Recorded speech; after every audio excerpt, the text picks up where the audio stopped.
Bienvenue sur Africa 24 dans cette nouvelle édition du Non-Stop Info. Au sommaire de l'actualité, retour sur la comparution d'Hissène Habré devant la Chambre africaine extraordinaire d'assises. Pour son interrogation préalable à l'ouverture du procès, il a choisi ce mercredi de garder le silence. Reprise des pourparlers au Soudan du Sud, alors que les cessez-le-feu conclus entre les deux parties sont régulièrement enfreints. Cette réouverture du dialogue apparaît comme un nouvel espoir de parvenir à une paix durable.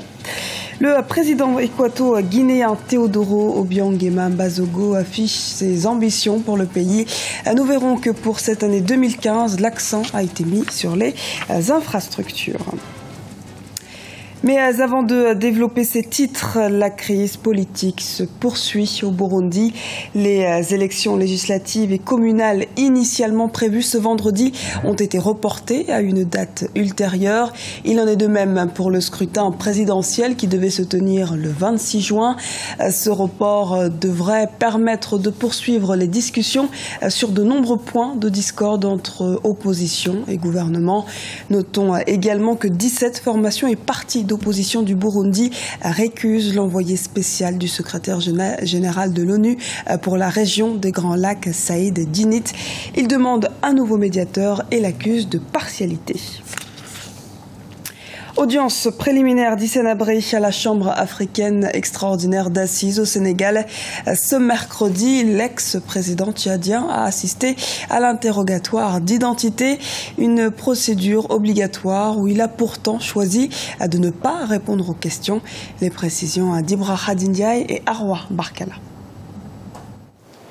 C'est par le silence que Hissène Habré a répondu aux questions posées par le président de la Chambre africaine extraordinaire d'assises, Geberdao Gustave Kam, ce mercredi 3 juin à Dakar, au Sénégal. L'interrogatoire d'identité auquel l'ancien chef d'État tchadien a été convoqué est une formalité obligatoire au regard des dispositions de l'article 244 du Code de procédure pénale sénégalais et un prélude à la session d'assises prévue le 20 juillet au palais de justice Lat Dior de la capitale sénégalaise. Hissène Habré est poursuivi pour crimes contre l'humanité, crimes de guerre et actes de torture. Malgré le refus de l'ex-président de reconnaître la juridiction, le procès fort en symbole est attendu depuis plus de 10 ans par de nombreux Tchadiens. Jusque-là, c'est à quoi on a assisté, c'est l'extradition des chefs d'État africains vers la Cour pénale internationale. Et aujourd'hui, il faut se réjouir que les Africains puissent juger leur président au niveau du continent. Et cela s'inscrit dans le cadre de la lutte contre l'impunité et surtout l'accès des victimes également à la justice. Hissène Habré est soupçonné d'être responsable de la mort de près de 40 000 personnes durant ces 8 années passé au pouvoir. C'est la première fois de l'histoire qu'un pays africain va juger en Afrique un chef d'État d'un autre pays africain. Un pas historique pour l'Afrique et son indépendance judiciaire. Alors nous, on n'a pas d'attente particulière. Nous travaillons avec le tribunal pour nous assurer que tout ce qui se passe au sein de ce tribunal sera connu par l'extérieur, par le monde extérieur. Notamment par les Tchadiens qui sont à plusieurs milliers de kilomètres du Sénégal et qui sont concernés à premier lieu parce que l'inculpé est tchadien, les victimes sont tchadiennes. Donc ce sont les premiers qui doivent être informés de ce qui se passe dans ce tribunal. Notre rôle se limite à ça, faire de sorte que le tribunal ne se limite pas entre les 4 murs où le procès aura lieu, mais que le monde extérieur, la communauté internationale sache exactement ce qui se passe, quelles sont les procédures, les étapes à venir, etc. Quelles peuvent être les attentes des victimes, quels sont les droits de la défense, etc. C'est ça notre rôle, nous, au niveau du consortium de sensibilisation. Devenu Premier ministre le 29 août 1978, Hissène Habré accède à la présidence le 7 juin 1982 par un coup d'État contre le président Goukouni Ouédéi. Il sera à son tour renversé par le président Idriss Déby en 1990. Après plus de 2 décennies, Hissène Habré va devoir rendre des comptes à ses victimes devant le tribunal spécial mis en place en février 2013 par le Sénégal avec le soutien de l'Union africaine. Le président nigérian Muhammadu Buhari confirme sa volonté de lutter contre Boko Haram. En visitant le Niger et le Tchad à peine investis, il réaffirme son engagement tout en intensifiant la coopération sous-régionale. À Niamey, il a fait savoir son désir de voir l'armée nigériane prendre sous peu la relève des soldats nigériens et tchadiens qui stationnent dans les villes qu'ils ont reprises depuis le début de l'offensive régionale conjointe en février dernier. Le commandement des opérations militaires d'Abuja, la capitale fédérale nigériane, a par ailleurs été transféré à Maïdougouri, dans l'est du pays, pour se rapprocher davantage du front. Dialogue politique afin de résoudre la crise au Soudan du Sud. Depuis décembre 2013, les rebelles fidèles à l'ancien vice-président Riek Machar et l'armée loyaliste du président Salva Kiir s'affrontent. Un groupe de médiateurs tente une nouvelle fois de réunifier les deux camps qui s'opposent. Les précisions d'Ibrahima Dioumaba.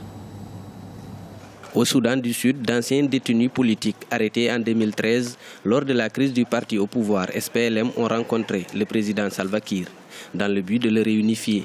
La rencontre a eu lieu dans la capitale Djouba en présence d'un groupe de facilitateurs africains conduit par le vice-président sud-africain Cyril Ramaphosa.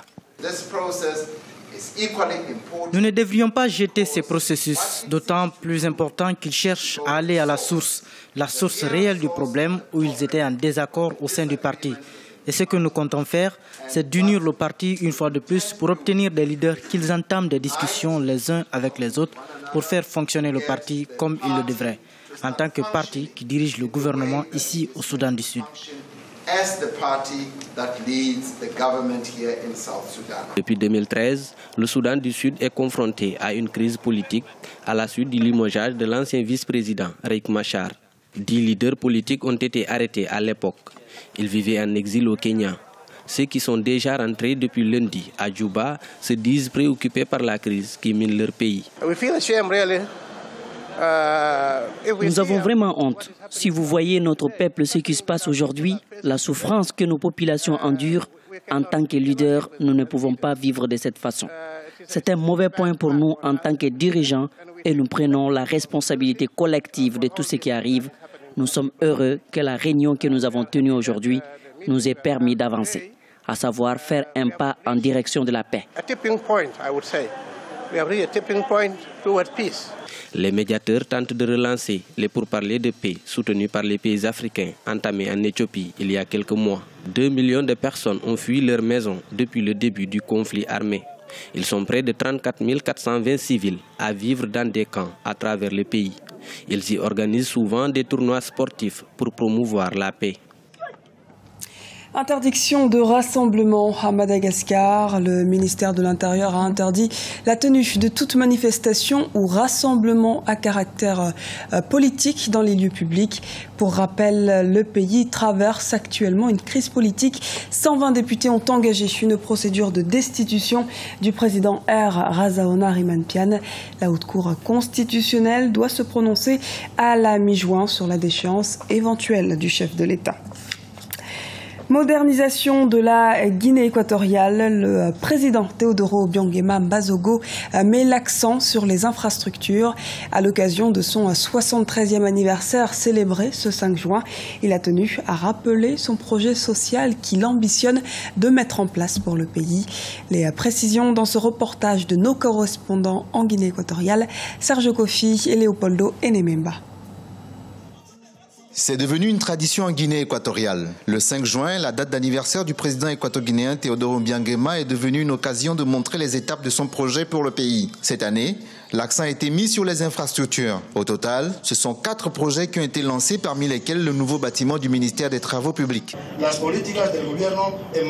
Ce majestueux édifice est totalement approprié pour le développement afin de mettre en place la politique du gouvernement en termes de travaux publics et d'infrastructures. Ceci nous permettra de travailler dans de meilleures conditions et de redoubler d'efforts afin d'atteindre nos objectifs d'ici à l'horizon 2020. Le chef de l'État équato-guinéen a également inauguré le siège du Sénat. Ce nouveau siège pourra accueillir dans les prochains jours les sénateurs de la première législature. Près de 17 milliards de francs CFA ont été mobilisés pour l'édification de ces projets. Le développement de la Guinée équatoriale ne dépend pas de la coopération.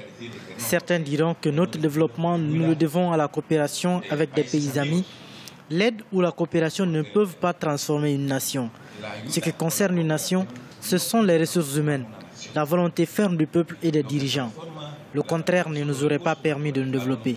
Nous souhaitons aller plus loin. Autre projet lancé par le président de la République, des logements sociaux et un parc public. Aujourd'hui, le président équato-guinéen s'est engagé à mettre en place une politique d'envergure sociale. Une politique qui sera financée à près de 50% du budget du pays. Ce journal a été réalisé par l'ensemble de la rédaction. Merci pour votre fidélité. Retrouvez dans un instant une nouvelle édition du Non-Stop Info sur Africa 24.